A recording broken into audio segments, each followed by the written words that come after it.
Assalamualaikum warahmatullahi wabarakatuh. Kembali lagi bersama Ibu Suci. Hari ini adalah hari pertama kita untuk bertemu di awal tahun 2025 dan anak-anak yang berada di kelas, tentu Ibu Suci akan menanyakan refleksi pembelajaran yang sudah dilalui selama semester 1 dan Ibu Suci minta refleksinya di awal pertemuan. Namun bagi anak-anak yang belum uh, hadir, yang barangkali masih ada di spen, maka Ibu Suci sengaja membuat rekaman ini untuk kalian pelajari di rumah atau di asrama ya. Baik, topik kita pada kali ini adalah keberagaman bangsa Indonesia dalam bingkai Bhinneka Tunggal Ika. Nah, berikut ada lagu Ampar-Ampar Pisang. Ini adalah salah satu lagu daerah dari Kalimantan Selatan ya. Dan anak-anak yang berada di kelas sudah menyanyikan lagu ini. Ampar-ampar pisang, pisangku belum masak, masak sebiji di huruf bari-bari. Oke, kurang lebih seperti itu ya. Nah, adapun tujuan pembelajaran kita, yang pertama, anak-anak dapat menjelaskan pengertian persatuan dan keberagaman dengan benar, dan yang kedua adalah peserta didik dapat mengidentifikasi bentuk keberagaman di Indonesia. Nah, yang pertama, makna persatuan dalam keberagaman. Persatuan adalah upaya untuk menjalin kebersamaan, upaya untuk menjalin kerjasama, dan rasa saling menghormati di antara individu atau kelompok ya, meskipun memiliki perbedaan. Dan keberagaman adalah sebuah keadaan di mana terdapat berbagai perbedaan seperti perbedaan suku, agama, budaya, bahasa, adat istiadat, dan lainnya. Nah, anak-anak, yang mana keberagaman yang ada di Indonesia ini kita bisa lihat di sekitar kita ada perbedaan suku. Nah, suku yang terlihat salah satunya adalah suku Jawa, Sunda, Batak, Dayak, Bugis, Papua, dan lain-lain. Kalau di kelas 7 ada kurang lebih 31 siswa, dan dari 31 siswa ini banyak sekali berbagai suku yang ada ya. Dan agama juga di Indonesia mengakui ada 6 agama. Yang pertama agama Islam, Kristen, Katolik, Hindu, Buddha, dan Konghucu. Dan budaya termasuk di dalamnya tariannya, pakaian adatnya, musik tradisionalnya, upacara adat, bahkan salah satu budayanya seperti rumah adat ya, rumah adat, kemudian apalagi keseniannya ya termasuk di dalamnya. Lalu bahasa, lebih dari 700 bahasa daerah di Indonesia ada ya, dari Sabang sampai Merauke 700 bahasa. Berikut faktor-faktor yang memicu terjadinya keberagaman. Tentu anak-anak akan bertanya, di Indonesia kok banyak sekali Bu ya, beragam sekali ya Bu ya masyarakatnya. Sementara kalau di negara lain mungkin nggak sama. Contoh negara tetangga yang homogen tuh seperti Singapura kan. Nah, kita lebih heterogen. Ternyata ada faktor pemicunya. Nah, yang pertama adalah letak strategis wilayah Indonesia. Kok batuk-batuk Ibu Suci ya? Nah, kita tahu bahwa wilayah Indonesia ini diapit oleh 2 samudra dan 2 benua ya. ya kan?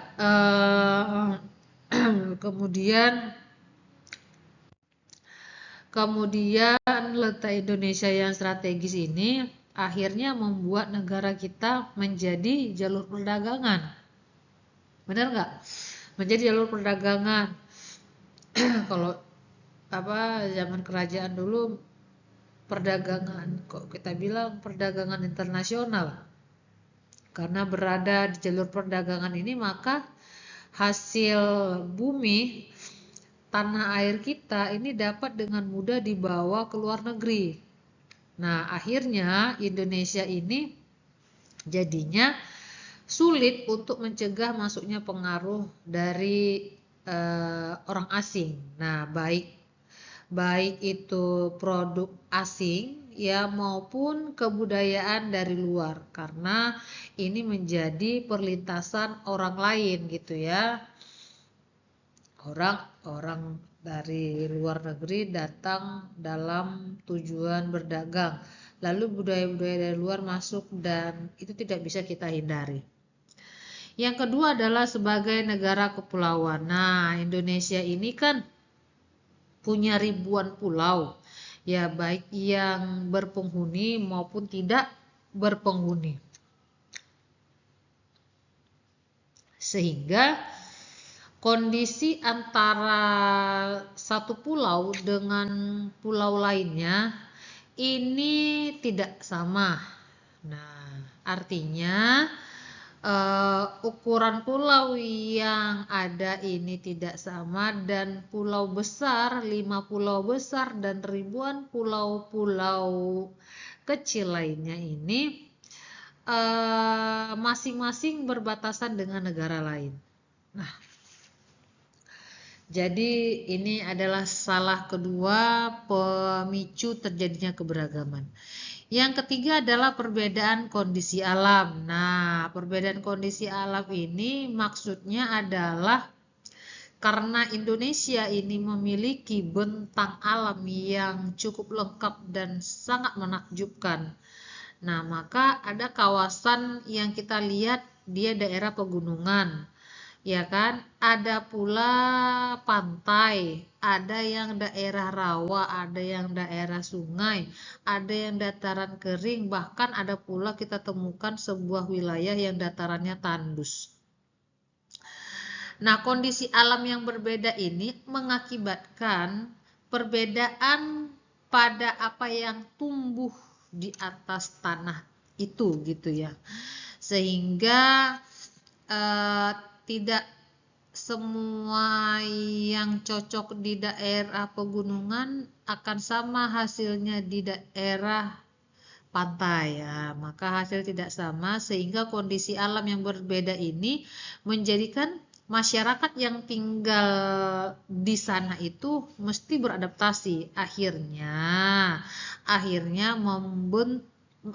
masyarakat yang berada di wilayah tertentu akan membuat sebuah makanan pokoknya, membuat pakaiannya, yang membuat rumah-rumahnya ini beradaptasi dengan lingkungan. Paham ya?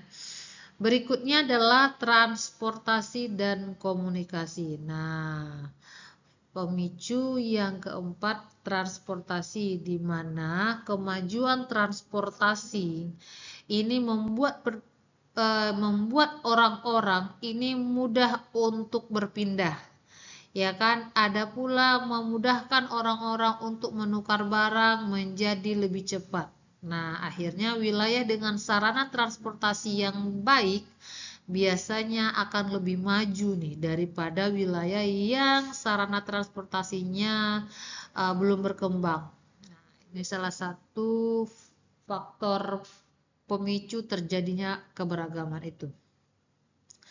Dan yang terakhir, faktor-faktor yang memicu terjadinya keberagaman, penerimaan masyarakat atas perubahan. Maksudnya di sini adalah bahwa persepsi masyarakat ya akan sesuatu yang baru itu tidak selalu sama.